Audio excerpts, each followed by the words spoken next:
Okay,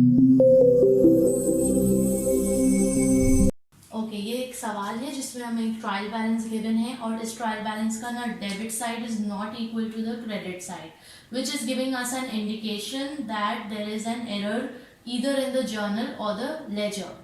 तो हमें क्या करना होगा, हमें सबसे पहले स्टेप 1 ये करना होगा। The step one is to open a suspense account. हमें एक सस्पेंस अकाउंट खोलना होगा।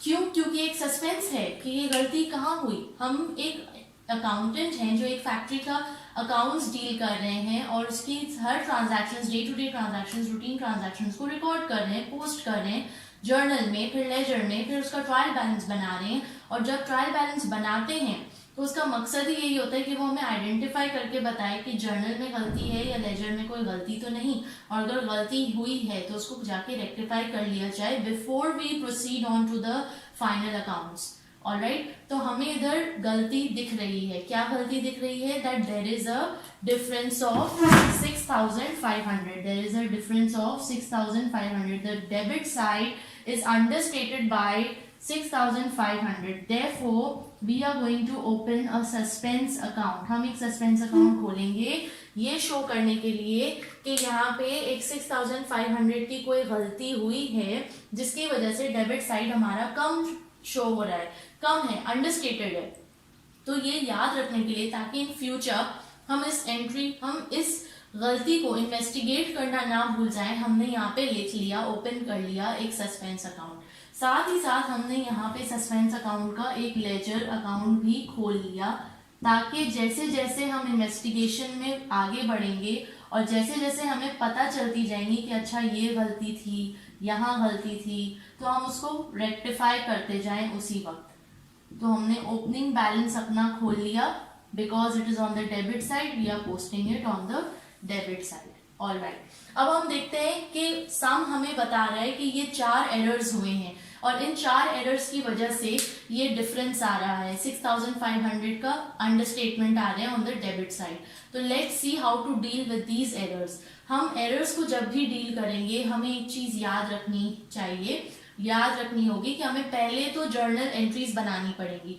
जर्नल एंट्रीज बनाएंगे, गलत जर्नल एंट्रीज बनाएंगे गलतियों की कि अकाउंटेंट ने गलती क्या की, यानी गलती से अकाउंटेंट ने कौन सी गलत जर्नल एंट्री बना ली है, कौन सी गलत जर्नल एंट्रीज बना ली हैं, और इनको फिर हम करेक्ट भी करेंगे। तो हम इधर लिख लेते हैं रॉन्ग एंट्रीज जो अकाउंटेंट ने बनाई, और फिर हम इधर करेक्ट एंट्रीज,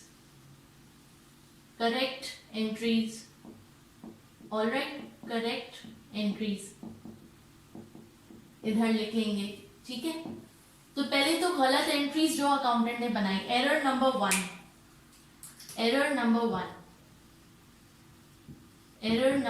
क्या कह रहे हैं, कौन सी गलती हुई? पेमेंट फॉर $2000 इज ओमिटेड, यानी एक पेमेंट हुई है $2000 की जो कंप्लीटली ओमिट कर दी गई है, यानी अकाउंटेंट बिल्कुल भूल गया है उसको जर्नल में रिकॉर्ड करना, फिर उसको लेजर में लेके जाना और फिर ट्रायल बैलेंस में लेके जाना। तो जब एक चीज जर्नल में ही नहीं है तो वो लेजर में कैसे जाएगी, और जो चीज लेजर में नहीं है वो ट्रायल बैलेंस में कैसे जाएगी? So first we have to write the wrong entry that has been omitted, that is the payment of $2000. Let's assume the payment was for the purchases. So purchases account debit 2000 and cash या फिर bank account credit 2000। तो ये entry completely क्या कर दी गई है? Omit. तो अब इसको करेक्ट करने के लिए हम क्या करेंगे? रिकॉर्ड कैसे करेंगे? We are going to record it as just record it because it is the correct thing. Purchase account debit 2000 and cash account या फिर बैंक अकाउंट क्रेडिट 2000। ऑलराइट, हमने इसको रिकॉर्ड कर लिया, करेक्ट हो गया। नेक्स्ट एरर नंबर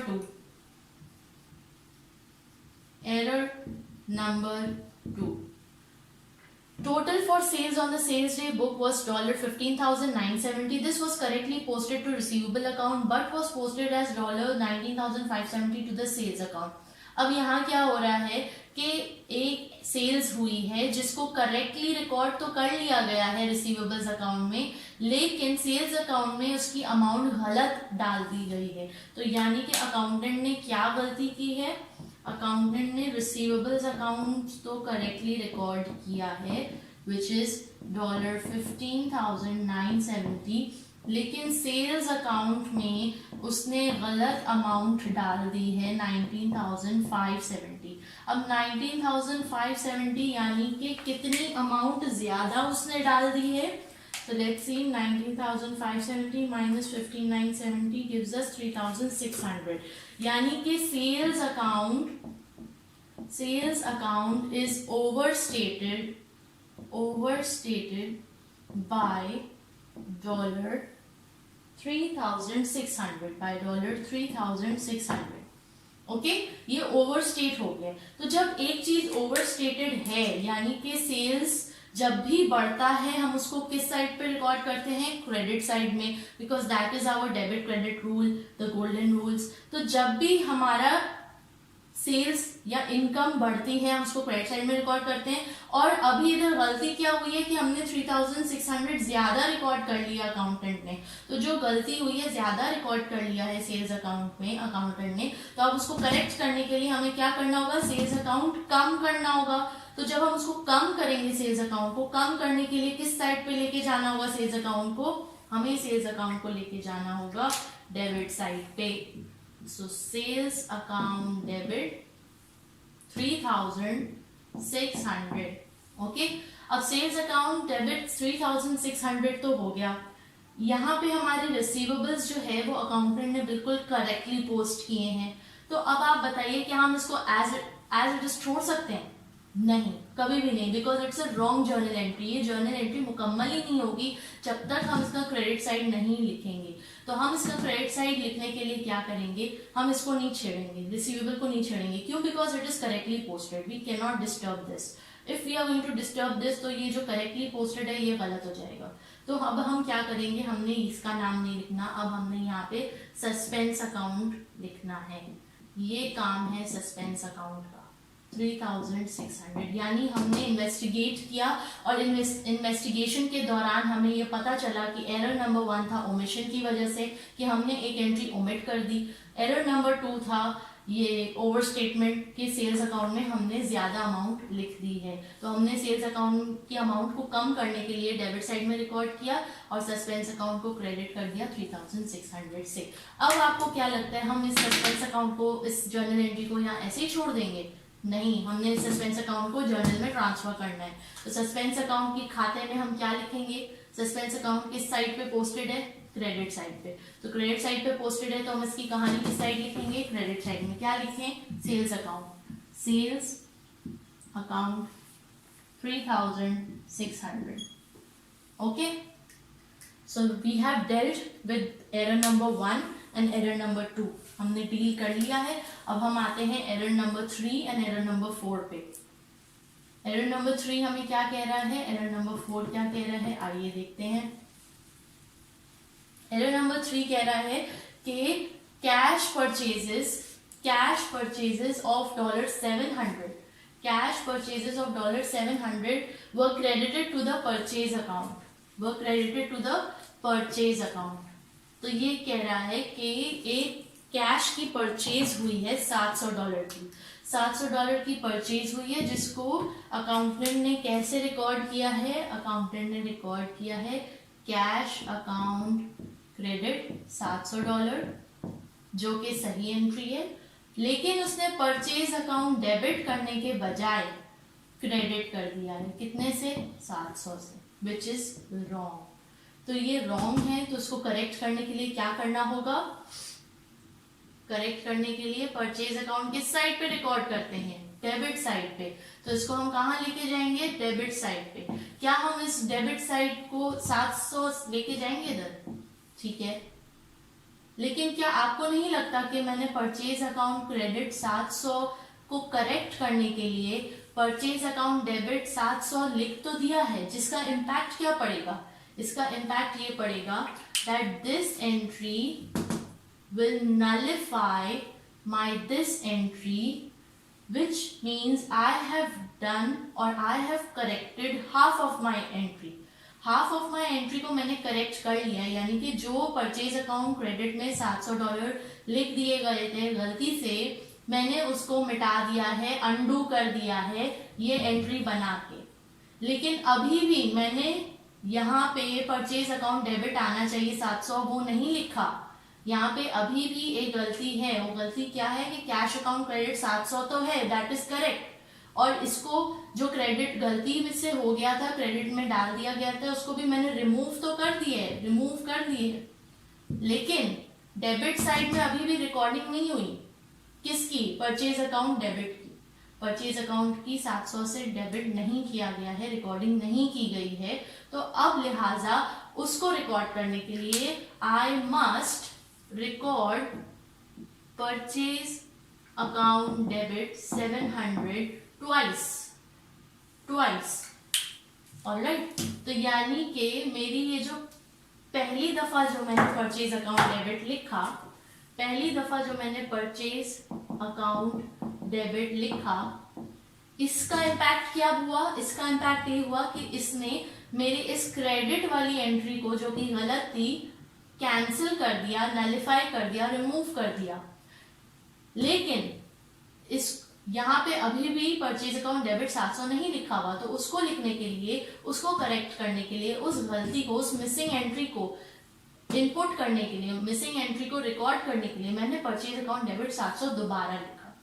लेकिन अब ये कंप्लीट एंट्री नहीं है, बिकॉज क्रेडिट साइड में कुछ ना कुछ तो जाना चाहिए। तो क्रेडिट साइड में क्या मैं कैश अकाउंट को छेड़ू? नहीं, कैश अकाउंट बिल्कुल करेक्टली पोस्टेड है, तो इसको छेड़ने की बजाय मैं लिखूंगी सस्पेंस अकाउंट क्रेडिट 1400। क्यों? क्योंकि 700 plus 700 1400। Alright, suspense account credit 1400। अब ये जो दो एंट्रीज मैंने दो दफा लिखी, इसको दो दफा लिखने की जरूरत बिल्कुल भी नहीं है। हम इसको एक ही दफा लिख के अमाउंट खाली डबल कर सकते हैं, which is again going to give us the same impact। तो मैं इसकी दूसरी एंट्री को मिटा रही हूँ और यहाँ पहले में ही इसको एड ऑन कर रही हूँ, यानी इधर मैं 700 नहीं लिखूंगी, 1400 लिखूंगी। तो automatically 700 purchase account debit will cancel this entry and automatically the purchase account debit the next 700 will input the purchase account debit 700 over here. Okay, यानी ये मेरी करेक्ट एंट्री बन गई। अब इसको यहाँ पोस्ट करना है, इसको पोस्ट करते हैं। परचेज सस्पेंस अकाउंट किस साइड रिकॉर्डेड है? क्रेडिट साइड में। तो क्रेडिट साइड में क्या लिखें? Purchase account 1400। आई होप ये ट्रांजैक्शन, ये एरर की करेक्शन क्लियर है आपको कि हमने क्यों इधर 1400 लिखा है और 700 क्यों नहीं लिखा, क्यों 700 का डबल दफा इम्पैक्ट आ रहा है। पहला 700 तो इस एंट्री को नलिफाई करेगा, कैंसिल करेगा, और दूसरा 700 रिकॉर्ड करेगा हमारे परचेज अकाउंट डेबिट को। Alright, next error number 4, cash expenses of $1500 correctly entered in the cash book but were not posted to the expense account. यानी कि इसको अकाउंटेंट ने क्या किया है?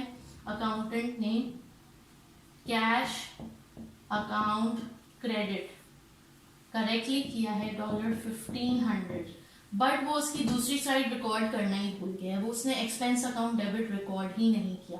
तो जब एक्सपेंस अकाउंट डेबिट रिकॉर्ड ही नहीं किया तो हम इसको किस तरह से रिकॉर्ड करेंगे? हम इसको रिकॉर्ड करेंगे expense account debit, expense account debit कितने से? 1500। एंड यहाँ पे चूंकि ये करेक्ट एंट्री है, इसको छेड़ने की जरूरत नहीं है, तो यहाँ पे हम suspense account credit 1500। Clear? Suspense account किस साइड पोस्टेड है? Credit side. तो क्रेडिट साइड में क्या लिखें? Expense account, expense account 1500। अब हम इस लेजर को क्लोज कर लेंगे क्योंकि हमारे एरर्स खत्म हो चुके हैं। तो हम इस सस्पेंस अकाउंट को जब क्लोज करेंगे तो ये देखेंगे कि debit side is equals to the credit side because it is an obligation to close the suspense account. It is an obligation to close the suspense account. You cannot leave it open. हम इसको यहाँ पे खोल के छोड़ नहीं सकते। हम इसको क्यों यहाँ पे खोल के छोड़ नहीं सकते? क्योंकि अकाउंटेंट्स के ऊपर ये फर्ज है कि सस्पेंस अकाउंट खोलने का मकसद ही यही है और ट्रायल बैलेंस बनाने का मकसद ही यही है कि आप आइडेंटिफाई करो that what are the errors in your journal and in your ledger. तो जब आपको पता चल गया कि कोई ना कोई गलती है, so go back to your journal and ledger and investigate the errors. Investigate करो उस एरर को, ढूंढो, आइडेंटिफाई करो और फिर आइडेंटिफाई करके उसको करेक्ट करो और करेक्ट करके फिर अपने सारे लेजर अकाउंट्स को भी करेक्ट करो। यानी कि यहाँ पे एक्सपेंस अकाउंट शामिल नहीं किया गया था, हमने करेक्ट कर दी इसकी जर्नल एंट्री। अब इसको हम इसके एक्सपेंस अकाउंट के लेजर में भी जाके करेक्ट कर लेंगे, पोस्ट कर देंगे और फिर लेजर से हम इसको ट्रायल बैलेंस में जब लेके आएंगे तो वहाँ की भी अमाउंट्स हम चेंज करेंगे और उसको करेक्टली पोस्ट करेंगे। लेट्स सी, मैं इधर लेजर पे नहीं जा रही हूँ, मैं डायरेक्टली जर्नल एंट्री से ट्रायल बैलेंस को ठीक कर रही हूँ और वो किस तरह से देख लें आप। इधर सेल्स अकाउंट इधर 3600, राइट। सेल्स अकाउंट 3600 कम करना है या बढ़ाना है? सेल्स अकाउंट को कम करना है या बढ़ाना है? हमने एरर नंबर 1 एरर नंबर 2 देखा था जिसमें हमें कह रहा था that sales account is overstated है, तो हमने लिहाजा सेल्स अकाउंट को कम करना है। तो कम करने के लिए 35,600 से हम ये 3,600 डिडक्ट कर लेंगे। सो 35,600 minus 3,600 will give us 32,000। Alright, next purchase account. Purchase account 1400 बढ़ाना है या घटाना है? हमने ये 1400 को परचेज अकाउंट में बढ़ाना है। सो 15,600 plus 1400, 15,600 plus 1400 will give us 17,000। Next expense account. Expense account को 1500 से बढ़ाना है, that means 4,500 plus 1,500, 4,500 plus 1,500 will give us 6,000 बढ़ गया और हमने ये सस्पेंस अकाउंट को क्लोज कर देना है, रिमूव कर देना है क्योंकि अब हमारे सारे एरर्स रेक्टिफाई हो चुके हैं और सारे एरर्स रेक्टिफाई होने के बाद हमारी जो अमाउंट बन रही है डेबिट साइड और क्रेडिट साइड की वो है